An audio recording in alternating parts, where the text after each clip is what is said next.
Alors, qu'est-ce qu'on s'achète en avril? Bon, personnellement rien parce que je suis pauvre, mais je vous fais quand même ma petite sélection comics parce que c'est une habitude et parce que, bah laissez-moi rêver bordel. On commence par la grosse sortie du mois. Oui, évidemment, mais ça on en parlera à la fin de la vidéo. La grosse sortie du mois, c'est... Wow! Sabrina! 24 avril, chez Login alias Glénat là. Putain.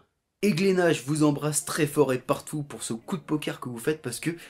T'as vu mon before, tu sais que Chilling Adventures of Sabrina, j'adore ce comics, je le trouve vraiment excellent, j'ai vraiment envie que tout le monde lise cette série, et à l'époque quand j'avais fait la vidéo, c'était improbable que ça sorte en VF, et bah voilà, maintenant c'est le cas, merci Glénat. Surtout que Glénat a compris que le format souple utilisé pour les séries Archie et Jughead convenait pas à Sabrina, là on va avoir une version cartonnée, un bel ouvrage, j'ai vraiment hâte. Vous connaissez probablement la récente série Netflix Sabrina, eh bien elle est très inspirée de ce comics, mais n'a jamais réussi à l'égaler. Le comics il est bien plus sombre et limite malsain, ouais toutes les romances à la Riverdale, non, y a pas de ça. C'est un comics d'horreur et je déconne pas en disant ça.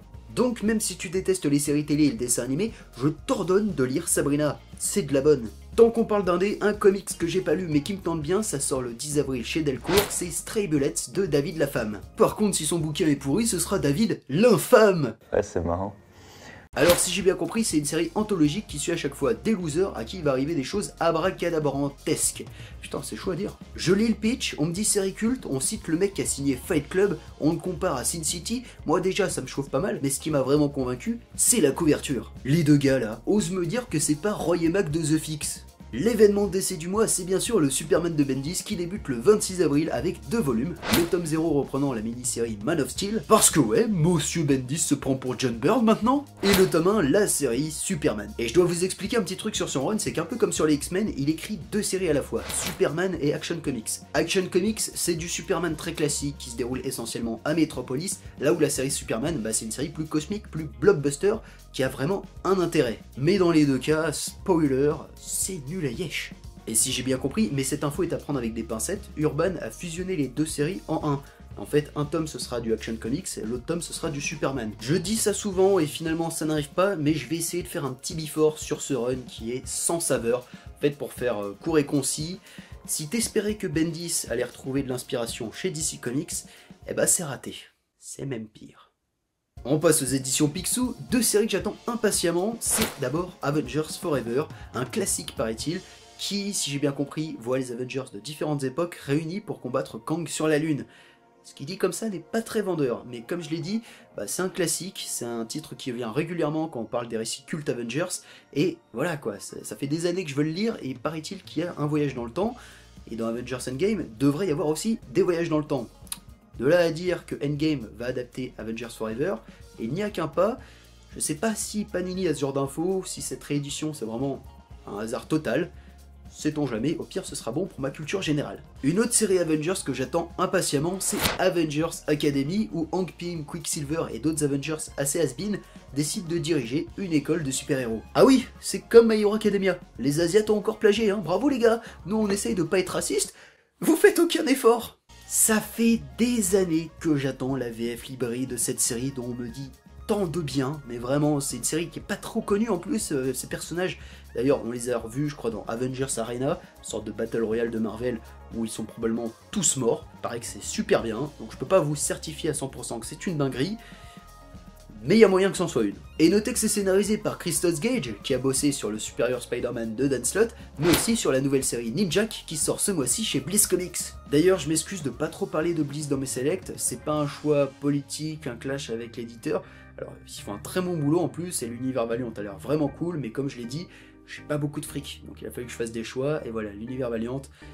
Pour l'instant c'est mort, sauf si je gagnais l'euro-million ou que le PDG de Bliss m'envoie toute sa collection. N'hésitez pas à me contacter, accescomics@gmail.com. Et bah pour l'instant je dois me priver de plein de bons titres. Autre série que je n'ai pas lue mais qui doit être géniale vu que ça a reçu quand même un Eisner Award, c'est Black Bolt alias Flèche Noire, où l'on va suivre le roi des Inhumains, privé de ses pouvoirs, enfermé dans une prison spatiale. Pourquoi? Comment? Eh bien réponse le 10 avril.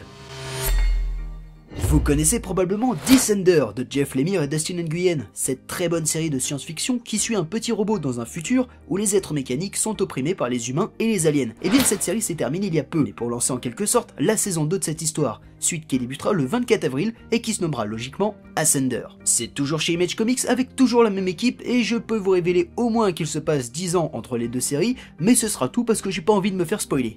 À ne pas manquer. Chez Marvel, le 10 avril débute le nouvel event War of the Realms, la guerre des royaumes en VF, event que prépare Jason Aaron depuis des années sur son run Thor. Malheureusement, j'ai lâché Thor par manque de temps, donc difficile de me prononcer sur cette série, mais j'ai un peu peur que ce soit un de ces events qui n'en est pas vraiment un. Un de ces arcs finaux transformés à la dernière minute pour booster les ventes quitte à perdre en qualité. Ce sera en 6 numéros, sans compter les tie-in, et Russell Deuterman sera au dessin. Et on termine avec les adaptations. Honneur aux dames, la saison 2 de Sabrina sera dispo le 5 avril sur Netflix. Et autant je suis ultra fan du comics, autant la série télé, j'ai un peu de mal. C'est un peu trop soap opéra pour moi, mais je sens que ma copine va me forcer à la mater. Autre adaptation un peu osef, Shazam le 3 avril avec Zachary Levi et Mark Strong. Alors je sais que beaucoup de gens l'attendent, mais perso les films d'ici, bah j'en attends plus rien. Shazam en plus il m'a jamais vraiment intéressé, et vu ce que sort la concurrence le même mois, je m'en contrefous. Ce sera sûrement un bon divertissement, et au vu des bandes annonces, une sorte de Deadpool sans grossièreté, j'attends d'être surpris. Et le 24 avril, Avengers Endgame, bordel de merde! Et les gars, hormis John Wick 3, quel film pouvait-on attendre le plus qu'Endgame? Non, non, non, t'as tort, rien n'était plus attendu qu'Endgame. Et on a tous une vague idée des conséquences de ce film. Reste à voir si avec ces 3 heures, Endgame nous surprendra et surtout arrivera à nous faire vibrer autant, voire plus qu'Infinity War. Une chose est sûre, et j'ai aucune honte de dire ça, on va vivre un moment historique. Et donc c'est la fin de cette select, merci à tous de l'avoir maté, n'hésitez pas, comme à chaque fois, à nous dire dans les commentaires ce que vous allez vous prendre ce mois-ci, surtout si j'en ai pas parlé. On n'oublie pas le petit rituel comme à chaque fois pour aider la chaîne, et moi je vous dis quoi, bah je vous souhaite un très bon mois d'avril, un très bon film Avengers Endgame, et je vous dis bah la bise, à la prochaine, adios.